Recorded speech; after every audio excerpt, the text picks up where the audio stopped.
မိတ်ဆွေအားလုံးမင်္ဂလာပါလူချင်း YouTube Channel မှာကြိုဆိုပါရခင်ဗျမင်္ဂလာပါဒီချိန်မှာမှုကိုယုံနဲ့စိုက်တာနဲ့နော်မြေပေါင်စိုက်တာနဲ့ဆိုလို့ရှိရင်မြေပေါင်ကိုနဲ့စိုက်တာဒီပို့ပြီးထွန်းလုံးအောင်ကောင်းပါမယ်နော်ဆောင်းတွဲပိုင်းပါလीနော်ဘွိုင်းလာစနစ်တို့စက်မှုစနစ်တို့သုံးမယ်ဆိုရင်တော့ယုံစနစ်နဲ့စိုက်ဖို့နော်အဲ့ဒါတော့မပြောလို့အခြားပြင်ပအကူအညီမယူဘဲနဲ့ရိုးတနဲ့ natural တိုင်းပဲဖြတ်သန်းမယ်ဟေ့ဆိုလို့ရှိရင်တော့ကျွန်တော်တို့ကယုံစနစ်နဲ့မြေပေါင်စနစ်မှာဆိုမြေပေါင်စနစ်ကိုကျွန်တော်ပို့ပြီးတော့အားပေးတယ်နော်ယုံစနစ်ကနည်းနည်းအားနဲ့ဒီဆောင်းတွဲမှာနောက်တစ်ချက်ကအဲ့လိုဘောင်စနစ်ကိုအားပေးတယ်ဆိုပေမဲ့လည်းအခုကရာသီဥတုတွေမမှန်ဘူးမိုးတွေကအခုချိန်ကြီးကိုမပြတ်သေးဘူးပြီးလို့ရှိရင်ရွာတဲ့အချိန်လည်းညာပိုင်း10နိုင်နောက်ပိုင်းလည်းမဟုတ်ရွာတာဖြစ်တဲ့အတွက်ကျွန်တော်တို့ကလင်းလင်းထင်းထင်းအချိန်လိုမျိုးပြုတ်ပြင်လို့ကျွန်တော်တို့တားဆီးလို့မရဘူးပေါ့ဗျာဆိုလို့ရှင်ကဘောင်တွေကိုအုပ်ပေးတာတို့ဘာညာကွိကွာစသဖြင့်ပေါ့လေဒီမိုးရီမထိအောင်ပေါ့နော်အဲ့ဒါမျိုးတွေလည်းလုပ်ပေးလို့မရဘူးဒါကြောင့်မလို့ဒီနှစ်ဆောင်းတွင်းပိုင်းဖြတ်ကျော်ဖို့အတွက်မှုလောကသားတွေကောက်ရုံးမှုစိုက်ပျိုးသူတွေဖို့ဒီနှစ်ဆောင်းတွင်းရတော့အကြီးမားဆုံးစိန်ခေါ်မှုကြီးလို့ပြောလို့ရတယ်နော်အဲ့တော့ဘာဖြစ်ဖြစ်လေကျွန်တော်တို့ကဒီမှုပဲစိုက်မှာဖြစ်တဲ့အတွက်အပူထွက်စေတဲ့ပစ္စည်းမှန်သမျှသည်ကျွန်တော်တို့ကသုံးဆွဲရမှာနော်အဲ့တော့ဒီကြက်ချီခံစိုက်ထားမျိုးလို့နော်ယုံစနစ်မှာဆိုလို့ထင်တယ်ကြက်ချီခံတပေါင်ကိုကြက်ချီတိတ်ခံမလားအိတ်တဝက်ခံမလား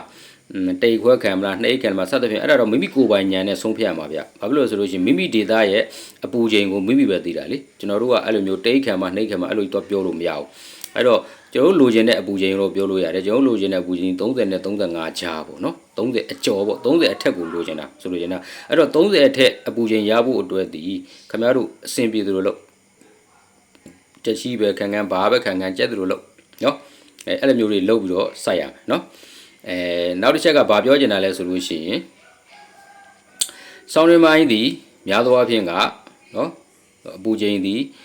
ကြတဲ့ချိန်နော်အပူချိန်ပြင်းပြအပူချိန်ကြတဲ့ချိန်ဒီသူကညတနာကြီးနေရာတွေပဲမနေ့9နာရီထိကြာတယ်နော်အဲ့ဒီအချိန်လေးကိုတော့ကျွန်တော်တို့ကသတိထားပြီးတော့ကိုလိုအပ်တဲ့အပူချိန်လေးဖြည့်ဆည်းပေးနိုင်တယ်ဆိုရင်တော့မိုးထွန်းနှုံးကောင်းပါပါနော်အဲ့တော့ဗျာရာသီဥတုတွေဖောက်ပြန်နော်မြေပေါင်စိုက်ပါဆိုတော့လေမြေပေါင်စိုက်ဖို့တော့ကအလုံသမားအခက်ခဲရှိစသဖြင့်ပေါ့နော်အဲ့လိုအခက်ခဲလေးတွေရှိတာဖြစ်တဲ့အတွက်ဒီနေ့စောင်းတွင်းရတော့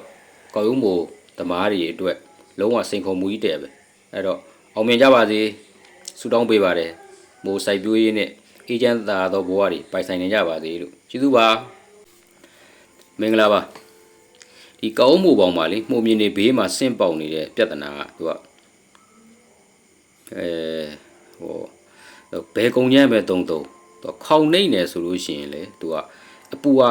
မျက်နှာပြင်ပေါ်မှာအပူကရှိနေတယ်ဆိုလို့ရှိရင်ကောက်ရုံးမိုးပေါ်မှာသူလိုချင်တဲ့အပူချိန်နဲ့များတယ်ဆိုလို့ရှိရင်အဲ့ပေါ်မှာမိုးပေါ်မှာဆင်းမိုးရဲ့မျက်နှာပြင်မိုးပေါင်းရဲ့မျက်နှာပြင်မှာမပေါက်ဘဲနဲ့ဘေးကိုဆင်းပေါက်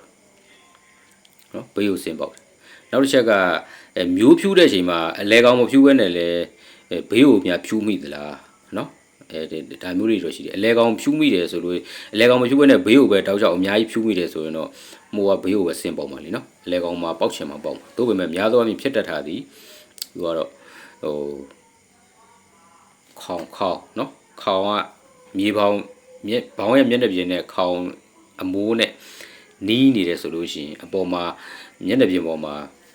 အပူကများတယ်အပူကများတာဖြစ်တဲ့အတွက်မိုးတွေဒီဘေးကိုဆင်းပေါက်တယ်အဲ့ပြဿနာတော့တော်တော်များများစိုက်သားတော်တော်များများမှာဖြစ်တယ်နော်